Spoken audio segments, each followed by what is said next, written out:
Қалайсыздар, амансыздар ма? Шашымыз жалбырап, жалқауқатын түске дейін ұйықтайды, кешке дейін есінейді болып жатырмыз. Дем алып, жүктіліктен рахаттанып жүрміз, шынымды айтсам ше. Ешкімнің сөзіне бір минут уақыт бөлуге жаланем жоқ. Бұлай үндемегенде келісу деп түсіну қателікті, әркімнің өзінің деңгейі болады. Менімен сөйлескісі келетін адам, менімен беттескісі келетін адам, маған күйе жаққысы келетін адам, иә. Мен жүріп өткен жолмен жүріп кесін. Ең бірінші 1,5 миллион подписчик жинасын. Мақұл 50%-ын жинап берсінші. 700 мың подписчик жинап берсін. Одан кейін 100 отбасыға хорошо халықпен бірге баспана сыйлап берсін. Айырғылаш тілдер бар екен ғой, сол тілдер көмектесетін шығар елдің алдына шығуға. Одан кейін налоговыйға барсында мен төлеген салықты қарап, сондай оборот жасап берсін. Әркімнің өзінің деңгейі деген нәрсе болады да, әркімнің өзінің биігі болады. Мен сынамайды екенмін, шын айтамын. 15-20 мың подписчикпен маған не қылмай-ақ қойсын. Сосын ол адамның атың шықпаса жер өрте, арсыз болмай атақ жоқ деп, оның арсыздығына қосылып алып мен оған подписчик жинап беруге менде тым желание жоқ екен, шын айтамын. Ит үрет, керуен көшет. Не керек конкретно? Мен байып кеткенім өтін тесіп баратыр ма? Барсында налоговыйға барып арыз жазсын. Салық комитеті бар, кірістер комитеті бар, департамент па кірістер әлде. Барсында арыз жазсын соған. Шәуілдеп босқа ит үрет, керуен көшет деп ит сияқты үрей бермей, айналасындағылар оған еріп үріп алмай, барсында заңмен кірістін да конкретно. Маған тиісті органдар хат жазсын, мен соларға жауап берем. Бұлай халқым, мен тауарды тиімді бағада алу үшін көп тапсырыс беру керекпін да, саны жағынан, количество жағынан. Енді содан кейін мен көп тапсырыс беріп, көп алатын клиент болғандықтан да, менің тауарымның сапасына, оның аман есен жетуіне қатты мән береді ол кісілерде. Сапасын түсірмей деген сияқты бүгін бар, ертең жоқ адам емес, бұл тапсырыс берсе көп тапсырыс береді, одан бізден көп пайда келеді деген сияқты. Сол секілді мен бір тауарда біраз уақыт қолданып көзім жеткеннен кейін оны көп қылып алам. Және де бізде жобаларымыз бір айға жуық болады, иә. Сіз бірінші рет тапсырыс беріп, қолданып көріп, ұнаса қайтадан көбірек қылып тапсырыс беріп қоюға сізде уақыт жетеді. Жоба аяқталғаннан кейін мен бұл тауарларды 100-200 қылып қана тапсырыс бере алмаймын. Ол қымбатқа шығып кетеді.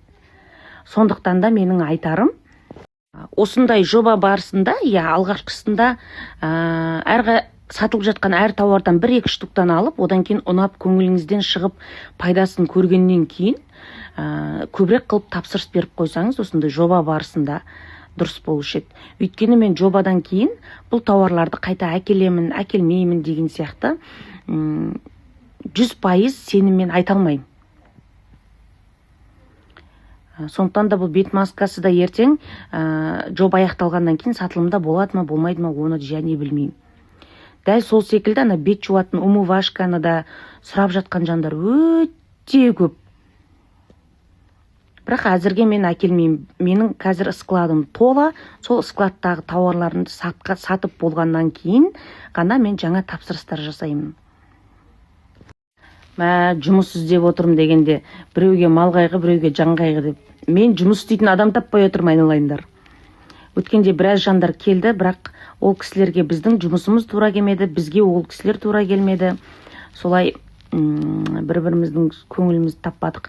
Бірақ әйтеуір келген кісілердің барлығы енді 1 күн, 2 күн, 3 күн стажировкада жүрсе де, стажировкасының ақшасын беріп шығарып салдық.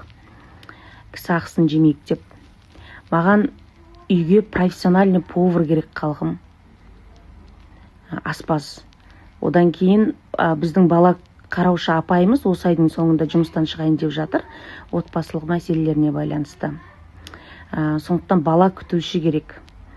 Одан кейін Алла нәсіп етсе, біз үлкен үйге көшеміз, ол үйдің тазалығы жалғыз өзіме ауыр болады. Сондықтан да үй күтіміне көмектесетін адам керек. Пенде болғаннан кейін барлығымыздың жақсылықтан үмітіміз бар ғой, айналайындар. Тек Құдайдан безгендер болмаса, Алла нәсіп етсе 27 қыркүйек тікелей эфир болады. 27 қыркүйекке дейін бізде қазір сатылымда 3 түрлі тіс пастасы бар. Соларды алып үлгерсеңіздер болады. 27 қыркүйек күні 2 Kia Sportage'дің иесін анықтаймыз. Алла нәсіп етсе тауар сатып алған жандардың арасында. 27 күні жеңімпаз анықталып, түнделетіп өзіміз звондап, сүйінші сұрағаннан кейін 28-і жолға шығып, қай жақтан болсаңыз да Алматыға жол тарта бересіз ғой. Мен бүгін бар, ертең жоқ адам емеспін.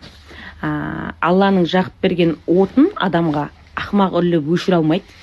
Менде қандай кедергілер болса да қолдап қорғайтын әуелі Алла, одан кейін халқым болды. Бұдан кейін де тірлігімді жасай берем.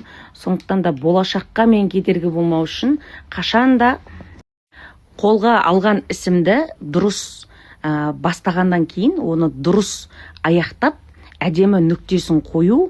Ол осы сіздермен бірге неше жыл болды алдарыңызда жүргеніме? 7 жыл ма? 7 жылдан бергі келе жатқан біздің әдетіміз, үрдісіміз.